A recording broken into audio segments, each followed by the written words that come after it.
I've spent thousands of hours using Claude, and it's been the #1 tool in my business for the past year. And everyone seems to be switching to Claude, but I noticed most people only use about 10% of its capabilities. So in this video, I want to show you how to unlock the full capabilities of Claude, going from beginner to expert with examples along the way. I've studied every update, tested every new feature, and made tons of mistakes along the way so that you don't have to. Claude really is the most powerful tool of 2026, and if you're not using it to its full potential, someone else is, and you're missing out. So this video, by the way, has no sponsors. I have nothing to sell you, and it's just free information. I want to show you everything I know about how to use Claude. So starting off with how to access Claude, there are really three main ways. You can access it from a browser, you can download Claude for your desktop, and you can use it on your phone.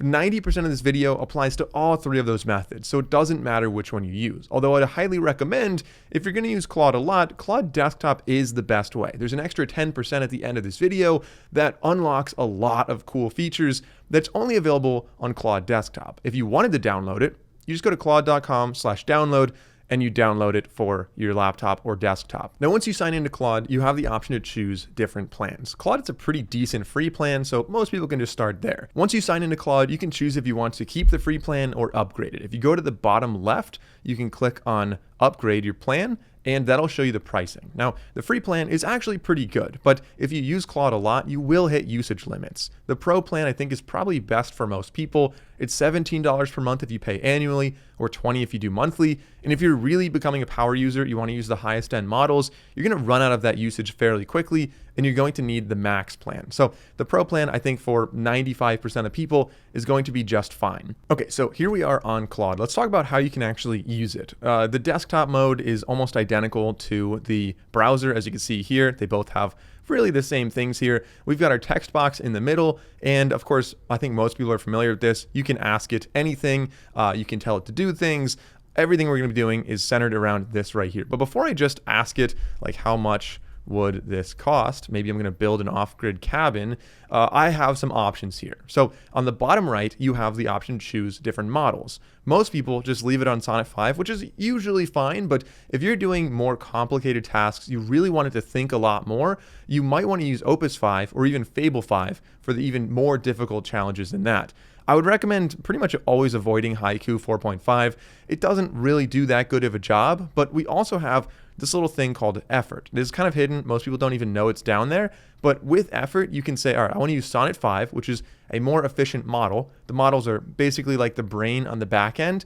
The bigger the brain, the more energy it uses, if you want to think of it like that. And you only have so much energy you can use on a 5-hour basis. So if you use these models, it's going to blow through your limit a little faster. But if you use these models, it's more efficient. Your mileage goes further, but it doesn't think quite as much. So that's where the effort comes in. I could say, all right, I want you to think a little bit longer about these answers, use a little bit more energy, but otherwise it's not going to be nearly as much as Opus or Fable. You can play around with these and see which one gives better results, but I think for most of the basic chat stuff, Sonnet is just fine. We can also add things by clicking on the plus. You can add files or photos, and Claude is really good at interpreting PDFs or images or screenshots or, text files, Word documents. You can upload a lot of different kinds of files to give Claude more context, whether that is asking it to read a document and summarize it for you, or read a 500-page PDF of local building codes and ask, is this in compliance? The next 4 things, I'm going to ask you to ignore those for just a minute. I'll explain how all of those work later. They're incredibly powerful features.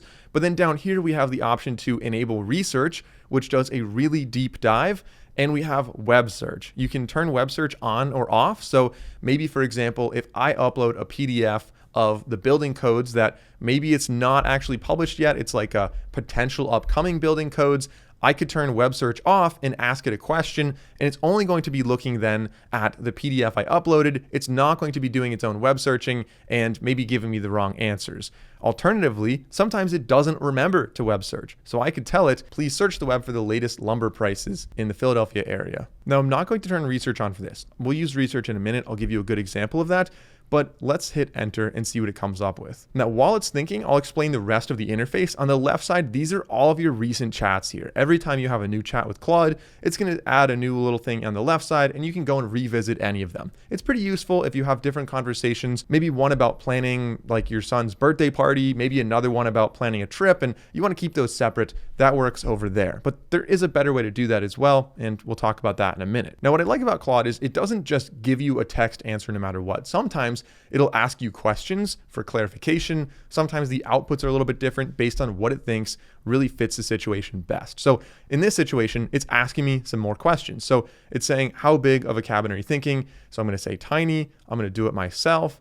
And I want it to be like bare bones. Now that it has extra context, which it asked me for, which is very useful, it's going to come up with a more accurate answer. While it's thinking, by the way, I'm allowed to type my next response, but I can't send it while it's doing one unless I click on this little stop button, as you can see on the bottom right. Also, in the future, if you have a really long prompt, you don't have to type everything out in like proper language. You can click on the microphone and speak to it naturally, as you can see right here. And you can actually even choose which microphone you're using, whether that's like your iPhone or your laptop or your earbuds.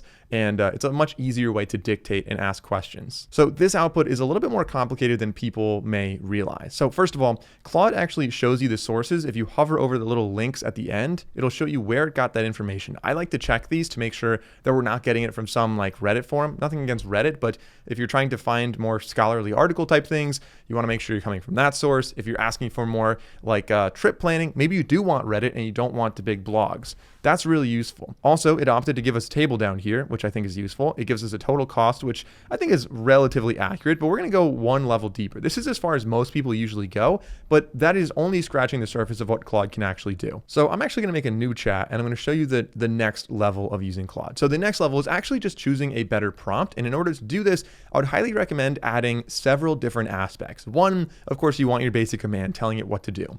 Two, you want to add as much relevant information as possible, context, any documents, anything that you think it needs to know. In this case, I'm just going to tell it where the location is. I'm going to tell it how big it's going to be. I'm going to tell it what materials I plan to use, what I want it to look like. All of that context is very, very useful. You can also give it a perspective, and I could tell it, so for example, maybe give me feedback as if you were an architect, or as if you were a designer, or as if you are, just somebody who's working for me, and ask any questions. Like, you can add a perspective on how you want the voice to actually be in the results. And fourthly, you want to make sure you're adding any kind of limitations there. You could say, I don't want to spend more than $10,000 on this, or I don't want to have anything delivered that's over 12 feet long. The trailer's only like 10 feet. Give it some restrictions when it's actually doing this. So by giving this entire thing and telling it what I want the output to look like, so I asked for a table and what I want in that table, it should be giving me a much more tailored response that is significantly better than the basic one I got before. Okay, so you'll notice this output looks a little bit different. Claude made what is called an artifact, and I'll explain how to consistently do this in the future if you want to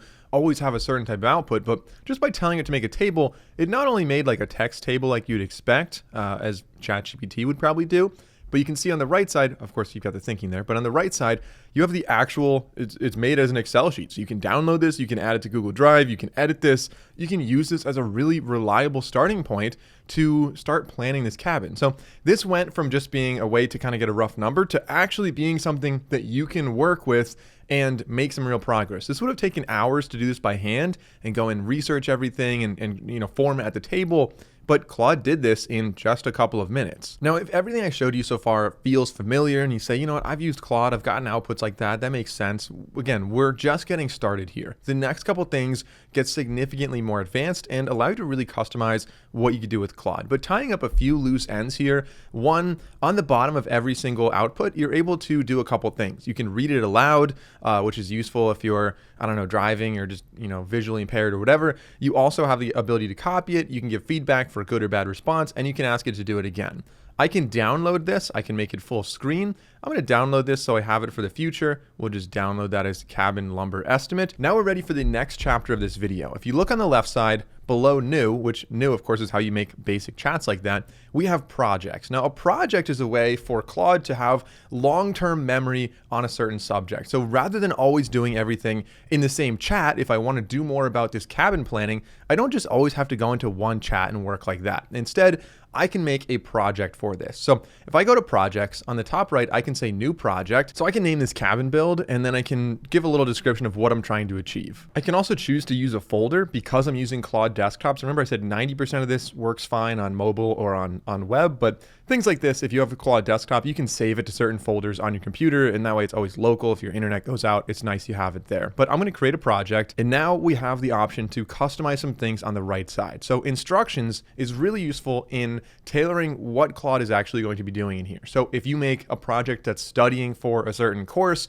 you can ask it to like quiz you and have a certain perspective and say, all right, you are a teacher, I'm trying to learn things. Or if you're trying to, in this case, build a cabin, you can ask it to be very critical and think a lot about safety. If you're asking it to help you upload YouTube videos, you can ask it to act like Patty Galloway and go through that lens whenever it's analyzing anything you share. So special instructions for a project are incredibly useful in having relevant outputs on every chat in there. Now you'll notice right here, it says it works alongside your profile instructions. So if you go down to settings, and I'll show you this later, if you go to settings, you can actually set this same kind of idea for your entire profile for everything in Claude for your global instructions, but I would actually recommend not doing that. I got this idea from Futurepedia. Shout out to his channel. He has some really good videos on Claude as well. And he basically said that instead of putting general instructions, put everything in projects and add specific instructions to your projects. That way it's a lot more relevant to what you're actually doing. I thought that was a good idea, and I thought I would share it in this video as well. Okay, so I'm going to tell it to ask questions whenever it needs more context, to prioritize scholarly articles in government building codes as opposed to forums and things like that. And I'm going to ask it to give concise answers whenever possible. So we're going to save those instructions. Also, for context, this is probably the most relevant part of a project. You can upload as many files as you want here, and this is going to be persistent throughout all of the chats within this project. So in here, maybe I have a bunch of files that might be like building codes or ebooks on how to build small cabins, or maps of the land, different things like that that might be useful to reference throughout this project. I'm going to drag all of these over and upload all of them to the context. Also, you can set up recurring scheduled tasks for this project. So if your project was like stock research, you can have it analyze the news every morning and give you an update on what stocks you have or what's on your watch list, and that way you're able to keep an eye on everything without having to go and research every single one. Now it shows me right there, I've only used 12% of the project capacity, which is really quite low considering there are hundreds of pages between these 5 PDFs. All right, so now let's add a chat, and this will start to really kind of tie everything together on what a project really is. I'm going to ask it a question about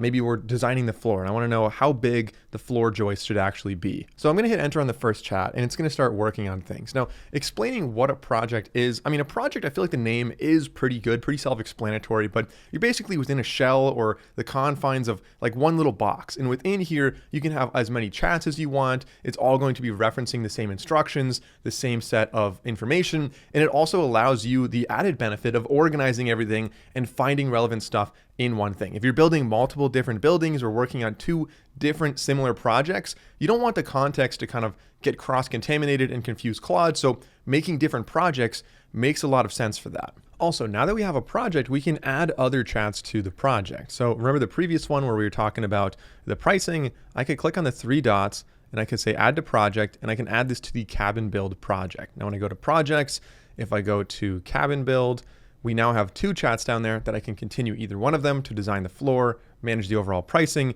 or I can create a new chat up top right here. And so that's essentially how projects work. Now, if there's 2 things you get out of this video, one, I want you to start using projects. These are so useful, and most people just aren't using them as much as they should be, in my opinion. The second thing is the next chapter of this video, which is going to be skills. Skills are essentially a formula or a repeatable process that you want Claude to do. So for example, if I upload a bunch of spreadsheets, I have it analyze that, I have it make summaries and graphs, and then output a PowerPoint.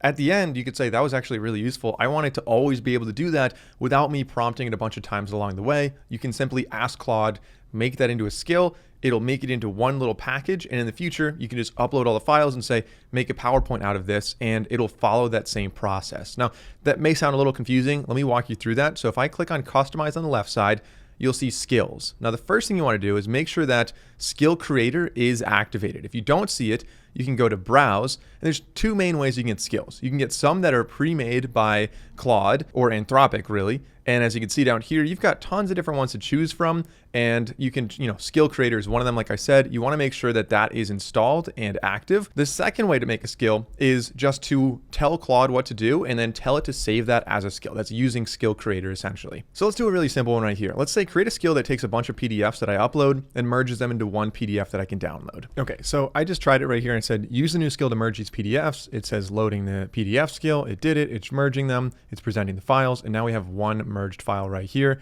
and it's going to show up on the right side. You can see the entire thing right there. So I'm going to close that out. I know what the PDF looks like. And that's how you make skills. You can do this for anything. You could use it for formatting emails or documents. You can give it a document that you already have and say, reformat this using a certain company thing, add a logo on the top, and you can make that into a skill. Really, the options are endless on how you can make skills, but it's just a really convenient, repeatable process that allows you to give a simple command and have it do a long function that you've done in the past. So of course, skills and projects, like I said, are two of the most important things you can do on Claude, in my opinion. But there are a few other things I want to show you that Claude can do that can really unlock a lot. So one thing is called artifacts. So artifacts is a great way to get interactive outputs, whether that is going to be a slider or a chart or a game. There's so many things you can do with artifacts. For example, I could tell it to make a waffle jungle run game. It makes the game. Over here, you can play the game and you could do stuff like that. Now, a game is probably not the best example here. Let me close out of that. It's kind of distracting, but you can also use this if you are trying to make a little mortgage calculator or any tool you're doing, analytics on your business. You can set that up so that it is going to be an interactive tool showing up in that interface right there. That's how you can do artifacts. So if you click on artifacts, you can say new artifact, and let's create a chat artifact. And this could be an app or a website. It could be for documents. It could be games. What I showed you earlier where it gave us a table on the right side, that's going to be an artifact. So basically, sometimes Claude will just make these things organically based on a chat. But if you want to consistently get this kind of output when you put something in and you want it to always look a certain way, an artifact is the best way to do that. I can make a separate video that goes into depth of different ideas on how to set up different artifacts. Just leave a comment down below. Let me know if that's something you're interested in. But maybe, for example, you want to make an artifact that creates quizzes or surveys or things like that. You can use this template right here, and it's really a cool way to kind of help you study and basically make flashcards for you. Another incredible tool, and I actually just made a full video about this, is called Claude Design. So a quick little crash course on Claude Design. If I click on it, it actually opens up a new window. Let me drag that other window over here. But Claude Design allows you to use consistent branding across many different outputs. So you can put in your font, or you can upload a specific font.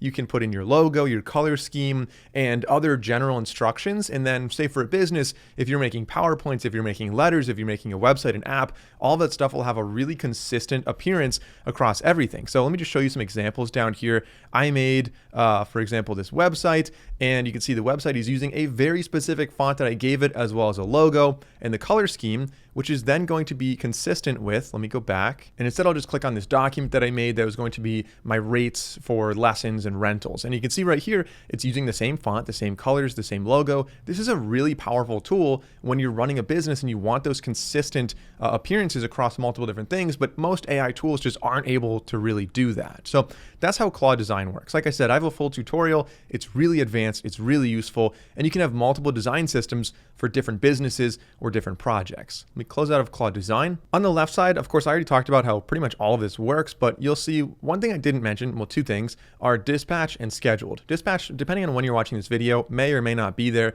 This is essentially allowing you to access Claude Cowork from your phone. So you can use your phone and say, hey, open up that file on my desktop and summarize, whatever that PDF was in this folder on my laptop. And you don't have to be with your laptop for it to do it. It allows you to kind of work remotely from your phone. And if you're on vacation, that could be a really useful tool. Scheduled is something I mentioned earlier. These are like recurring tasks that you want Claude to do, whether it's like once a week, give me a summary of, my calendar and stuff like that.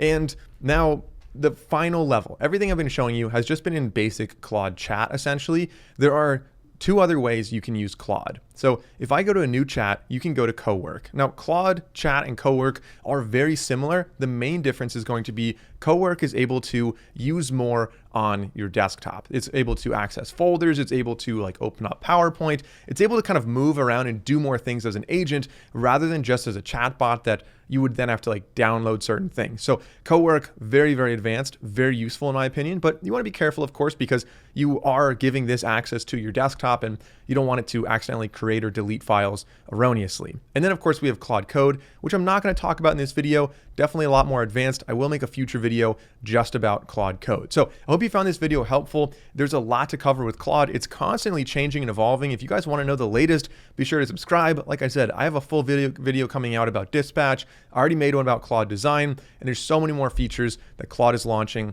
that I'll be making videos about. Thanks for watching, guys. I'll see you in the next one.